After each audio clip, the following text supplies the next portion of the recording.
अस्सलाम वालेकुम रहमतुल्लाहि व बरकातुहू। नाज़रीन, कैसे हैं आप? उम्मीद है कि आप खुश होंगे। अल्लाह ताला आपको ढेरों सारी खुशियाँ अता फ़रमाए और अल्लाह ताला आपको सेहत व तंदुरुस्ती अता फ़रमाए और अल्लाह ताला हम सब के लिए आसानियाँ पैदा फ़रमाए। नाज़रीन, आज हम एक नए टॉपिक के साथ हाज़िर खिदमत हैं। आज का जो टॉपिक है वो है कमर दर्द, रीढ़ की हड्डी के अंदर पानी पड़ जाना या पट्ठों के अंदर अकड़ाव खिंचाव आ जाना। नाज़रीन, ये अलामात क्यों होती हैं, इसके असबाब क्या हैं, इसका इलाज क्या है, तो आज मैं अपनी इस वीडियो के अंदर बताऊंगा। तो आपने वीडियो को मुकम्मल देखना है आखिर तक। जब आप वीडियो को मुकम्मल देखेंगे तो आप मेरी इस वीडियो से मुस्तफ़ीद हो सकेंगे।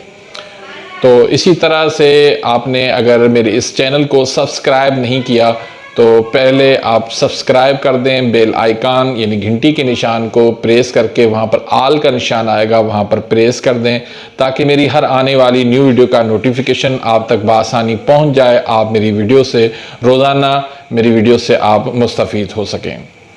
और इसी तरह वीडियो अगर पसंद आती है तो इसको लाइक ज़रूर करें, आगे इसको शेयर ज़रूर कीजिएगा। तो नाज़रीन, ये क्यों होता है कमर के दर्द? दरअसल हम मुख्तलिफ़ किस्म की अद्वियात खाते हैं, मसलन एंटीबायोटिक। बहुत ज़्यादा थोड़ा सा दर्द सर में हुआ तो हमने एंटीबायोटिक खा ली। इसी तरह से मुख्तलिफ़ बीमारियों की हम जो सालों साल से एंटीबायोटिक वो खाते रहे हैं तो उस वजह से भी ये कमर में दर्द हो जाता है।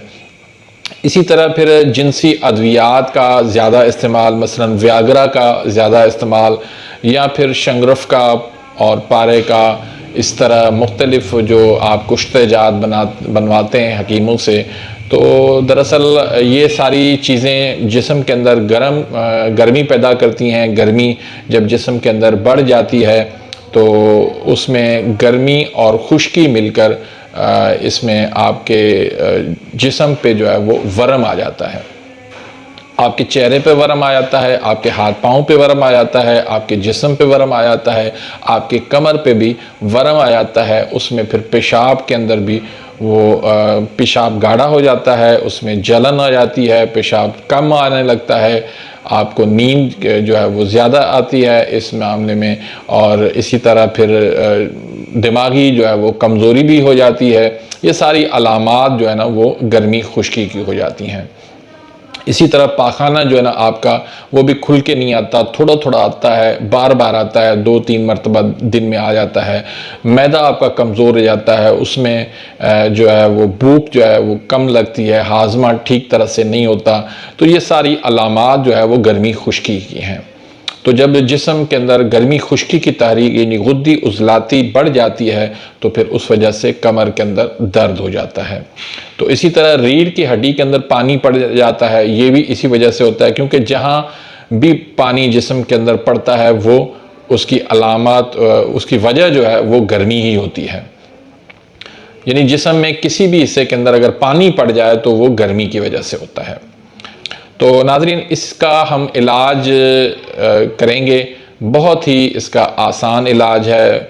मेडिकल के अंदर तो बहुत ही मुश्किल इलाज है इसका, बहुत ही मुश्किल इलाज है, बल्कि नामुमकिन ही है। इसके आपसे वो मुख्तलिफ़ किस्म की टेस्ट करवाएंगे, MRI वगैरह करवाएंगे और फिर कहेंगे कि आपके मोहरे जो है वो हिल गए हैं, आपके जो है वो रीढ़ की हड्डी के अंदर पानी पड़ गया है, वो पानी ऑपरेट करके निकलवाना पड़ेगा।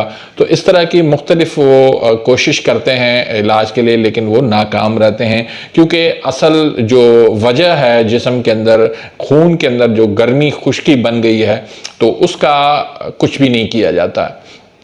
बाहर से ऑपरेट करके उसका इलाज किया जाता है, लेकिन जो जिस्म के अंदर, खून के अंदर गर्मी खुश्की जो बढ़ गई है, जो गुदूद नाकला कमज़ोर हो गया है, तो उसका कोई इलाज नहीं होता, जिसकी वजह से इलाज मेडिकल का नाकाम हो जाता है।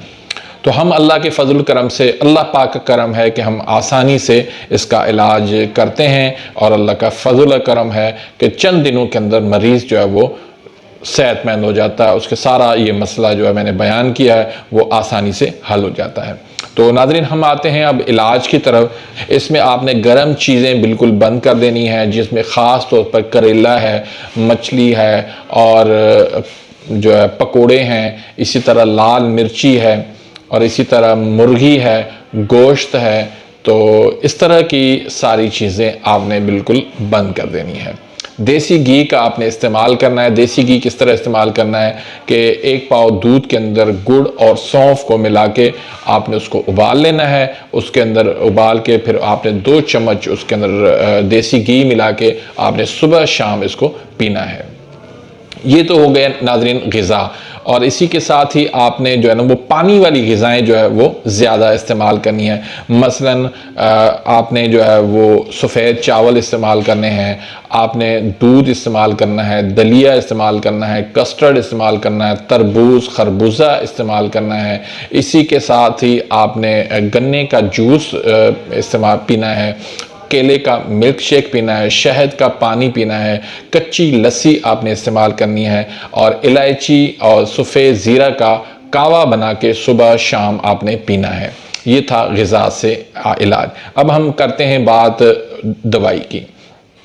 तो उसमें जो नुस्खे हैं, एक नुस्खा हम देते हैं 1 मुलय्यन का। 1 मुलय्यन क्या है? उसमें कलमी शोरा खालिस 1 तोला। ये याद रखें नाज़रीन कि आपने जब भी नुस्खा बनाते हैं तो उसमें चीज़ों का खालिस होना ज़रूरी है। अगर आपको नहीं पता तो आप ना बनाएं। खालिस चीज़ अगर नहीं होगी तो वो फ़ायदा नहीं होगा। तो कलमी शोरा खालिस जो है वो 1 तोला लेना है। जौ खार भी खालिस लेना है 1 तोला। नौशादर ठिकरी जो है वो असली वाली वो आपने 1 तोला लेने हैं। कासनी जो है वो आपने 1 तोला लेना है, और गुल सुर्ख ईरानी जो है वो 3 तोला आपने लेने हैं। तो इसका आपने सफ़ूफ बना लेना है, बारीक सफ़ूफ कर दें, और इसके आपने 500 mg के कैप्सूल भर लें, या पानी की मदद से नुखुदी गोली बना लें। तो 500 mg के कैप्सूल अगर भरते हैं तो वो भी आपने 2 देने हैं, 2 सुबह, 2 दोपहर, 2 रात को देने हैं। दूसरा नुस्खा है अक्सीर जदीद का। इसमें क्या क्या चीज़ें हैं? रस कपूर है 10 ग्राम, दार चिकना है 10 ग्राम, हड़ताल वर्किया है 10 ग्राम, पारा है 10 ग्राम, गंधक आंवला सार है 100 ग्राम, और अजवाइन देसी है 10 ग्राम, और अजवाइन देसी जो है वो 300 ग्राम कर दें। आग मूली जो है वो 1 किलो कर दें, और बाबची जो है वो 300 ग्राम कर दें। ये थोड़ा सा मुश्किल नुस्खा है, इसलिए इसको आपने एहतियात से बनाना है। अगर आपने हकीम नहीं है तो ना ही बनाए तो बेहतर है। तो तीसरा जो नुस्खा वो हम देते हैं अक्सीर वरम का। उसमें है हल्दी, सौंफ, मुलट्ठी, ये आप और रेविन खताई, चारों चीज़ों को आप हम वज़न पीस के इसकी भी आप 500 mg के कैप्सूल भर लें। सुबह, दोपहर, शाम 1 कैप्सूल आप दे दें। इसी के साथ ही आपने अर्क बजूरी देना है, शरबत बजूरी नहीं। शरबत बजूरी के अंदर ये होता है कि ज़्यादा उसमें सिर्फ पानी होता है, तो वो काम नहीं करता। अर्क बजूरी के अंदर खालिस जो अर्क होता है वो हम अपना तैयार करते हैं, वो बहुत ज़बरदस्त होता है। उसके अंदर अर्क होता है। अर्क और शरबत के अंदर फ़र्क है, पानी उसमें मिक़दार ज़्यादा होती है शरबत के अंदर। तो अर्क बजूरी जो है वो दिन में आपने 4 से 5 मरतबा पिलाना है। 1 हिस्सा उसमें आपने पानी अर्क मिलाना है, और 3 हिस्सा जो है ना उसमें आपने अर्क मिलाना है। तो ये आप दिन में 4 मरतबा या 5 मरतबा आप दे दें।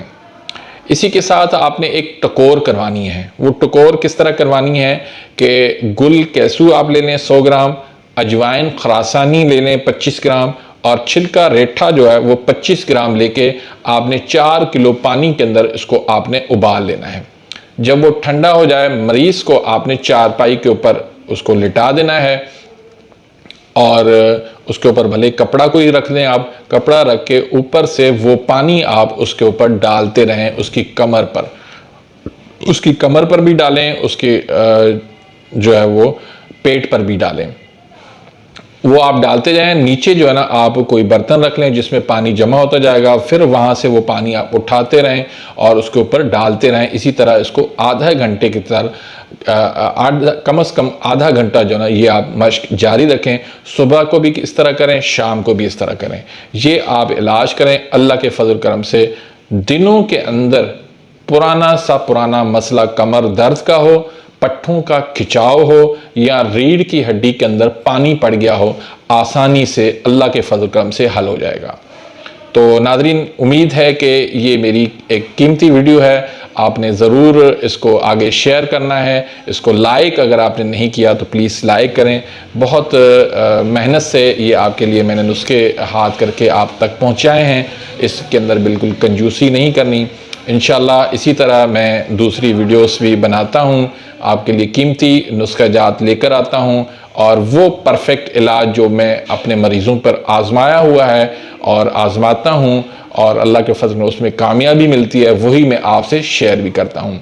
तो अगर कोई मरीज़ ये दवाई बना नहीं सकता, उसको कोई हकीम नहीं मिलता, तो आप मुझसे रब्ता करें, मैं इंशाल्लाह उसको TCS के ज़रिए दवाई भेज दूँगा। व्हाट्सएप नंबर मौजूद है, तो आप रब्ता कीजिएगा। इंशाल्लाह अल्लाह के फजल करम से दिनों के अंदर ये मरीज़ जो है वो ठीक हो जाता है। अपनी दुआओं में याद रखिएगा। मिलते हैं इंशाल्लाह नेक्स्ट वीडियो में, तब तक इजाज़त, अल्लाह हाफिज़।